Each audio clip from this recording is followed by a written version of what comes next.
اعوذ باللہ من الشیطان الرجیم بسم اللہ الرحمن الرحیم. پیارے بچوں، آج کا ہمارا ٹاپک جو ہے وہ ہے East India Company comes East, class 8، subject history. آئیے ہم جاننے کی کوشش کریں گے کہ ایسٹ انڈیا کمپنی کیا ہے. What is asset India company?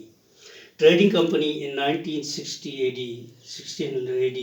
The East India Company acquired a charter from the ruler of England, Queen Elizabeth I, granting it the sole right to trade with East, excluded competition from other English trading companies with mercantile objectives made huge profits.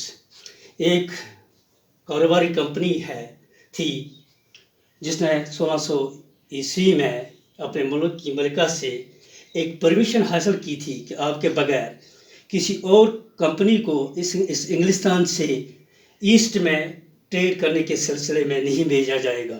اس طرح ان کو یہاں trade کرنے کا اچھا موقع مل گیا. اور کس طرح کہ ان کو اپنے ملک کی دوسری کمپنیوں سے کوئی کمپٹیشن نہیں تھا. اس طرح یہ زیادہ سے زیادہ منافع پروفٹ کما سکتے تھے. Still competition from other European powers was there. لیکن دوسرے یورپی ممالک جو تھے ان سے ان کو تو کمپٹیشن تھا ہی. مثال کے طور پر پرتگیز تھے، فرینچ تھا، ڈچ تھا، ان سے ان کو کمپٹیشن تو تھا ہی. انہوں نے کوئی ایسا پرمیشن ان کو نہیں دیا تھا ان کے ممالک کے حکمرانوں نے.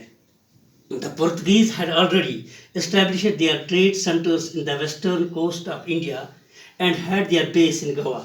پرتگیز جو تھے انہوں نے ہندوستان کے ویسٹرن کوسٹ میں اپنے سینٹرز تو بنا دیے تھے اور گوا میں انہوں نے اپنی بیس بنائی تھی.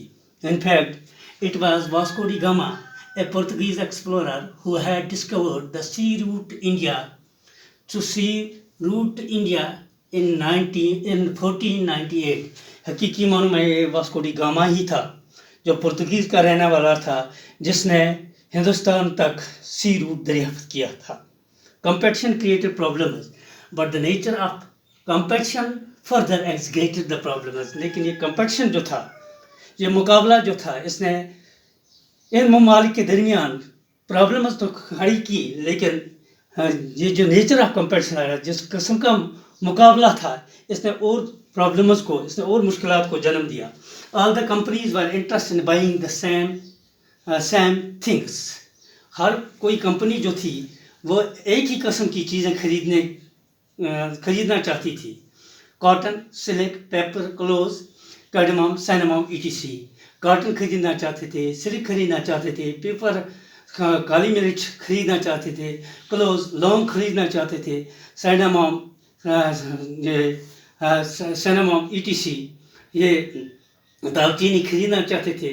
تو اس طرح کیا ہو گیا، ڈیمانڈ تو ان چیزوں کی بڑھ گئی، پرائز جو تھا وہ بھی بڑھ گیا، لیکن کمپنی کا پروفٹ جو تھا وہ ڈکریز ہونے لگا.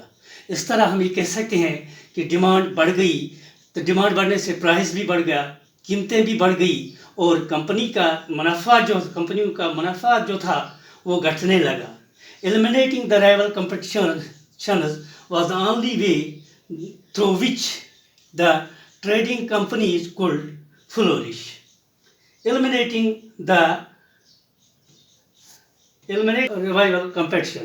یہ کمپٹیشن جو دوسرے ممالک کے ساتھ ان کا کمپٹیشن جو تھا، جو اس کمپنیز کے ساتھ ان کا کمپٹیشن جو تھا، اس کمپٹیشن کو ختم کرنا ہی اس پرابلم کا سلوشن تھا. This led to fierce battles between the trading companies. اس سے کیا ہوا کہ یہ ٹریڈنگ کمپنی جو تھی ان کے درمیان جم کر لڑائی شروع ہونے لگی. تو کیونکہ یہ ایک دوسرے کو ہرا کر اپنے ٹریڈ کو بڑھاوا دینا چاہتے تھے. Ships were attacked. ایک دوسرے کے شپس پہ انہوں نے حملہ کیا. Roots were blocked. جہاں سے آتے تھے وہ راستے بند کیے گئے تھے. Trade was carried on with arms. اب ports were protected through fortification. اور جہاں سے ٹریڈ کیا جاتا تھا وہاں قلعے بنائے گئے. But this fortification created conflicts with local rulers. وہ لوکل رولرس جو تھے ان کے ساتھ ان کی لڑائیاں شروع ہو گئی. اس طرح ہمارا یہ ٹاپک جو ہے یہیں پر اختتام پذیر ہوتا ہے. اگلے ٹاپک کے ساتھ پھر ملیں گے. دیجیے اجازت. تھینکس.